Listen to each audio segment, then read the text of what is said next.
Con el gobernador de la provincia de Buenos Aires, Axel Kicillof, que ya está en comunicación con nosotros. Gobernador, buenas noches, gracias por el contacto. Buenas noches, ¿cómo andan?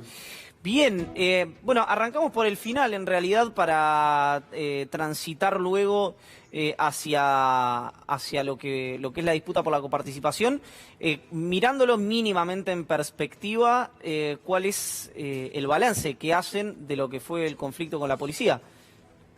Y bueno, hay muchos factores, recién escuchaba un poquito el análisis que hacían ustedes. Yo creo que el primer punto es una cuestión que nadie puede eh, discutir, que es que durante el gobierno anterior la policía, el escalafón en general, pero sobre todo hablando de los agentes de jerarquía más baja, perdieron como 30 puntos de salario. Después empezó el nuevo gobierno y con un agravante más, que es que la gobernadora anterior les había prometido una recomposición para ponerlos a nivel de otras fuerzas, que es una reivindicación muy antigua de la fuerza. De hecho, yo el otro día circulaba un video también de un conflicto de 1988, donde justamente lo que pedía quien representaba entonces el petitorio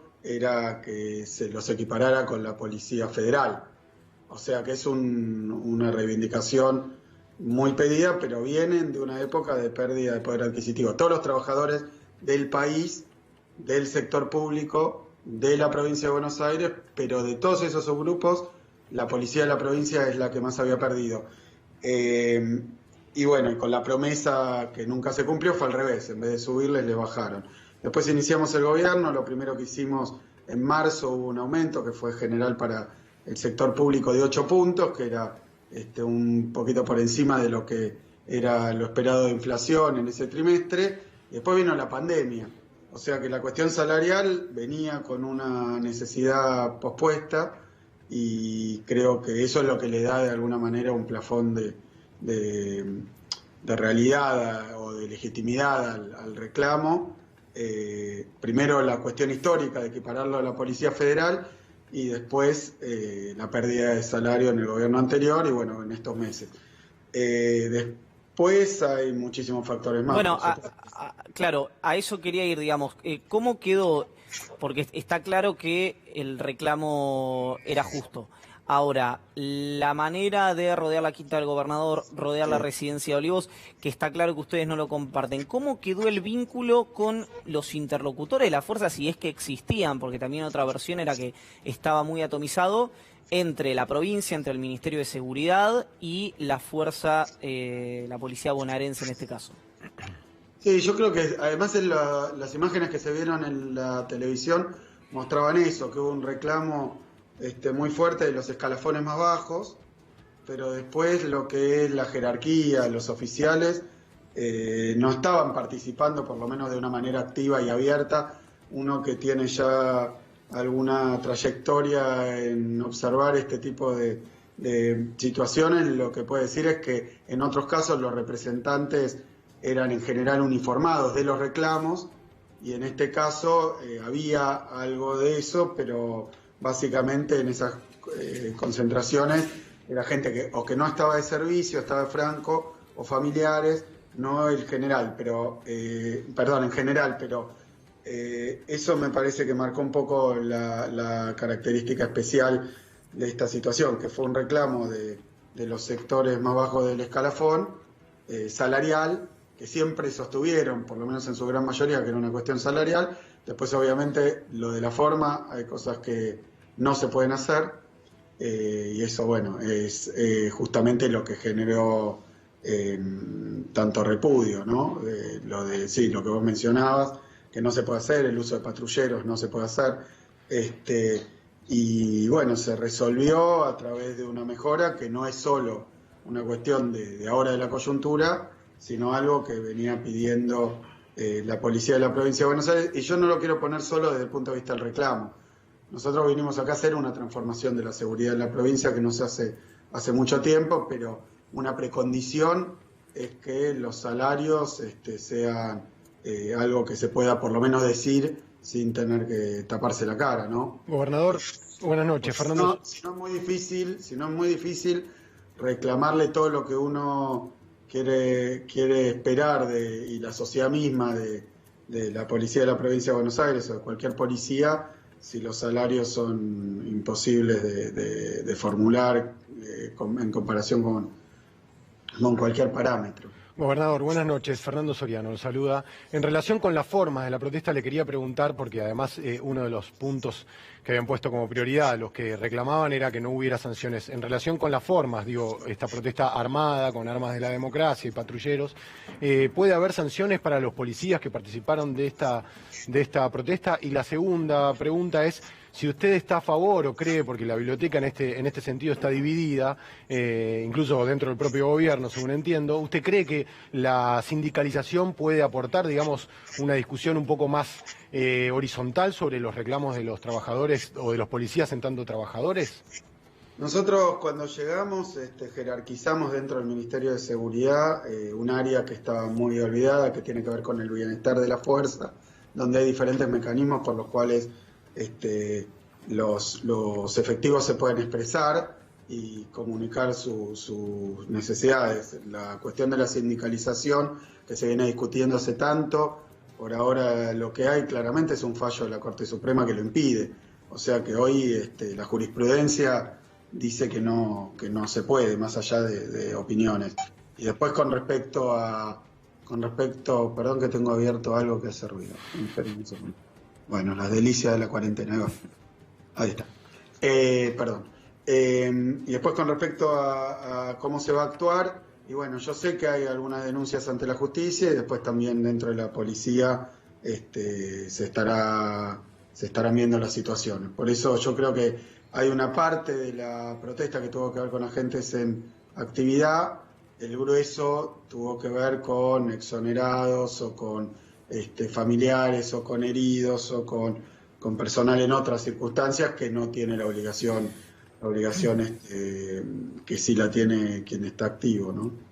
Gobernador, respecto a la discusión vinculada a la coparticipación, que es lo que conversábamos al comienzo del bloque, bueno, está claro, naturalmente, la posición tanto de la provincia y de la ciudad, pero, digamos, ¿cuál es la explicación? Porque la base, los números, los Excel, uno lo puede hablar con Bataki, lo puede hablar con Martín Mura, puede tener coincidencias con alguno, coincidencias con otro. Estoy hablando de la Secretaria de Provincia, el Ministerio de Interior de la Nación, el Ministro de Hacienda de la Ciudad de Buenos Aires. Pero ¿cuál es la explicación política por la cual usted entiende que esto es una decisión que tendría que haberse tomado, o en realidad que el decreto del expresidente Macri no tendría que haber ocurrido? Mira, la explicación que hubo en aquel momento, yo era diputado, es que se estaba transfiriendo a la Policía Federal a la Ciudad de Buenos Aires como Policía Metropolitana, si no me equivoco, 27.000 agentes y bueno, y esto está marcado que cuando se transfiere la función se tienen que transferir también los recursos. Hasta ahí lo lógico, lo que pasa es que nadie se tomó el trabajo de calcular cuáles eran los recursos. Yo entonces era diputado, por eso estoy muy tranquilo cuando lo digo, porque no lo digo desde el punto de vista de lo que se presentó ahora, sino lo que todo el mundo sabía, que era que Macri no le dio los recursos que necesitaba. Le hizo una transferencia muchísimo mayor, le dio un regalo, digamos, a la jurisdicción que había gobernado y que es la que su partido seguía gobernando. Eso está bastante establecido, a punto tal que anda circulando por ahí los videos, pero yo lo vi en aquel momento, me lo acuerdo en vivo, que el que era ministro de Interior, Frigerio, dijo que iba a haber que corregir el porcentaje de los recursos que se le transferían a la ciudad porque estaban por encima de lo necesario para sostener a la policía de la ciudad. Entonces, bueno, desde el punto de vista de esa discusión, la tenemos a Frigerio diciéndolo, y bueno, yo el otro día creo que lo pasaban recién en C5N, que leía una nota de Clarín de enero, o sea, poco de asumir el gobierno, donde claramente decía que estaba ya planteado lo de reducir ese porcentaje a lo necesario para sostener la policía. El resto era la jurisdicción más rica, darle recursos de más, cuando si la nación está dispuesta a repartir recursos de su propia coparticipación, porque esto no es algo de las demás provincias, de la de Buenos Aires ni de ninguna otra, pero eso que le dio la ciudad, si era para la seguridad, bueno, está bien que le dé lo justo y necesario. Ahora, por encima de eso, creo que estaba planteado y la verdad que es medio extraño lo que se está discutiendo porque no escuché a nadie defender ese número de lo que le pasó a Macri en un decreto simple y sin ningún estudio que lo justificara o lo acompañara. Es decir, que había una transferencia adicional. No lo pongo en mis palabras, lo pongo en palabras de Frigerio y digo lo que se viene discutiendo desde que cambió el gobierno, porque Frigerio había dicho se va a corregir, pero no se corrigió nunca, porque la ciudad Macri la quería favorecer. Me parece que tampoco es algo que debamos ponernos a discutir y sea una polémica. Eso desde el punto de vista de la ciudad. Corresponden los recursos siempre y cuando guarden una proporción con el gasto que hay que hacer al respecto. Gobernador, respecto de eso, es interesante preguntarle, porque el planteo de las provincias viene siendo hay que rediscutir la manera en la que se reparte la coparticipación y en particular tienen el foco del planteo tiene que ver con cuáles son los impuestos que se coparticipan. Por ejemplo, toda la parte que tiene que ver con comercio exterior no se coparticipa. ¿Estaría de acuerdo usted en que se rediscuta esa masa de coparticipación? ¿Le parece viable esa discusión, por lo menos en el mediano plazo, en el corto plazo? Mirá, te hablo y de paso completo lo que planteaba. Que la ciudad le habían pasado de más es algo que el propio gobierno anterior parecía reconocer. Y que la provincia de Buenos Aires tiene, después de la gestión anterior, y hay que reconocerlo para ser justo, viene mucho más atrás, un problema estructural financiero, porque los recursos que le llegan de coparticipación y los que recaudan no alcanzan ni para pagar las cuentas básicas, creo que es algo obvio y evidente. O sea que en los dos casos, tanto lo que se le trae a la ciudad como lo que se le aporta a la provincia, es perfectamente justificable.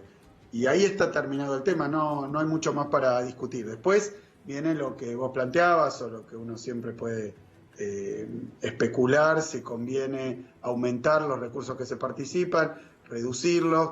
Y bueno, esas son decisiones que deben hacerse en el marco de una discusión más amplia, porque son, la verdad, debates que llevan muchísimo tiempo. En el caso de la provincia de Buenos Aires, en un momento, también en 1988, casualmente mencionaba esto de los policías en aquella ocasión, pero en 1988 a la provincia de Buenos Aires, de un zarpazo, le quitan, decía Alberto, 8 puntos de coparticipación, ahí la cuenta, pero bueno, por esa magnitud más o menos.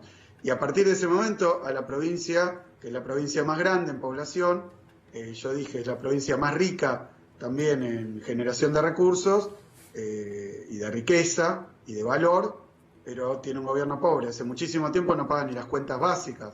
Entonces empiezan a ver estas disparidades que me parece que es interesante señalar por cómo se ha dado el debate. Uno va a la ciudad de Buenos Aires y ve que evidentemente estás en presencia de un gobierno rico, que se le ocurre hacer una cosa y la hace una después, puede charlarlo, cuestionarlo, pensando, pero en renglones absolutamente menores de su presupuesto gasta más que municipios enteros de la provincia de Buenos Aires. Cruza la General Paz y tenemos una provincia con calle de tierra, que le falta agua potable, cloaca, una provincia que le falta vivienda, que le falta todo. Entonces, esto tiene una evolución histórica que no lo quiero hacer larga, pero es claro, la provincia de Buenos Aires recibió muchísima migración interna, de hecho mucha gente que trabaja en la ciudad vive en la provincia, pero no vino acompañada de recursos. Entonces la proporción de la población que tiene, 40%, no tiene una relación directa con la coparticipación que recibe. Después se puede discutir un montón de cosas. Cuando la provincia se dio coparticipación, era con la idea de que en otras provincias se generaran posibilidades para que no hubiera migración hacia el conurbano, más específicamente. Hoy es clarísimo que si uno quiere darle, con cualquier criterio de igualdad, de equidad, a argentinos que viven de un lado y del otro de la General Paz, las mismas oportunidades, la misma infraestructura, las mismas condiciones de vida, por lo menos en lo que tiene que ver con infraestructura social básica, y la provincia de Buenos Aires necesita una masa de recursos enorme. Claro. En la ciudad de Buenos Aires todas las calles están asfaltadas. Bueno, en la provincia de Buenos Aires, mismo en el conurbano, ni hablar en el interior también. Pero faltan muchísimas cosas. Entonces, no es una cuestión de plantearlo como competencia, creo que ahí se equivoca la ciudad de Buenos Aires. No es una competencia, pero es evidente que en seguridad, en educación, en salud, en agua y saneamiento, en incluso acceso a la conectividad, porque eso también se discutió estos días con la pandemia. Acá hay muchísimas regiones de la ciudad de la provincia de Buenos Aires que tienen mala conexión a internet, que les falta muchísima inversión. Esa inversión hay que hacerla, porque si no, están mal repartidos los recursos, claro. Y hace demasiado tiempo. Gobernador, lo quiero llevar a un episodio que ocurrió el viernes pasado. El Senado de la provincia de Buenos Aires aprobó 41 pliegos de jueces y fiscales que usted había, mediante un decreto, mandado revisar, es decir, que el Ejecutivo podía revisar esos enviados en la gestión anterior. ¿Cómo se entiende esto y qué es lo que va a hacer el Ejecutivo a partir de ahora? Mira, la historia de esos pliegos es la historia de un escándalo, de una vergüenza. Esos pliegos son 42 pliegos que la anterior gobernadora eleva al Senado unos días antes de perder por, creo que en ese momento, 20 puntos, 18 puntos, las PASO. Lo que dice el procedimiento es que el gobernador debe enviar los pliegos al Senado, el Senado tiene que aprobarlos, después vuelve al gobernador, quien finalmente hace el nombramiento. Acá lo que pasó es que una gobernadora que estaba de salida, porque así se demostró en los hechos, envió entre gallos y medianoche los pliegos, sabiendo que perdía las elecciones, como para decir, ya está, lo puse ahí. Después el Senado, durante esos meses entre que los entregó agosto del año pasado y que la gobernadora terminó su mandato, no los aprobó, con mayoría del entonces oficialismo. ¿Por qué no los aprobó? Por este escándalo de que ya no era gobierno, ya el Ejecutivo había terminado, y mandar los pliegos a las apuradas era algo difícil de explicar.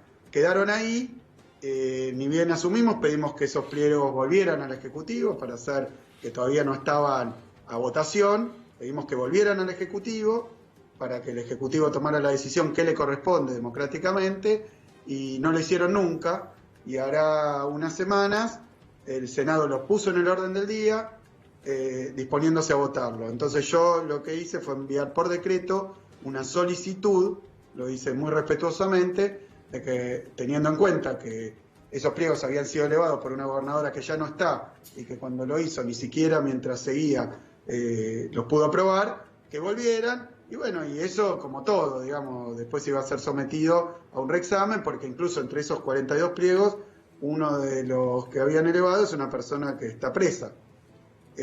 No voy a hacer una evaluación porque yo tampoco tengo conocimiento estrecho del expediente, pero hay varios casos a revisión, y muchos son casos de jueces o fiscales que necesitaba la gobernadora anterior. Y entonces, que lo hizo como mientras ya se preparaba para irse. Entonces yo creo que después lo elevaron, y la sesión anterior hubo también otro escándalo porque desconocieron el pedido que habíamos hecho y lo aprobaron solos en el Senado, con solamente el Senado funcionando con la mayoría que tienen, de 26 senadores contra 20 del oficialismo. ¿Y ahora cómo se resuelve eso, gobernador?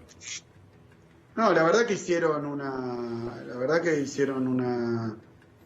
tomaron una decisión tremendamente equivocada, que fuerza, como siempre, ¿no? Desde que Macri, y al poco tiempo de llegar, nombró por decreto 2 jueces en la Corte Suprema, demuestra que no es el respeto de las instituciones, de la democracia, del diálogo, el consenso y coso.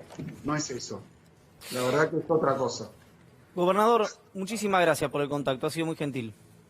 No, gracias a ustedes. Yo, ya que sacaron el tema, la verdad es que justo fue una semana muy accidentada, como de público conocimiento. Nosotros vamos a hacer una transformación fuerte en la policía de la provincia. Obviamente eso necesita recursos, también ideas y también voluntad política. Ahora están las 3 cosas. Así que estamos en ese camino. Del punto de vista de esta decisión, tienen que explicarlo. La verdad que no pueden esconderse ahí abajo de las bancas, hacer valer una mayoría cuando ya cambió la gobernadora, y la verdad que lo queríamos hacer de una manera justa, lógica, razonable, de sentido común, y no, aplicaron la soberbia de su mayoría. Axel Kicillof, gracias por el contacto. Gracias a ustedes. Gabriel Molina.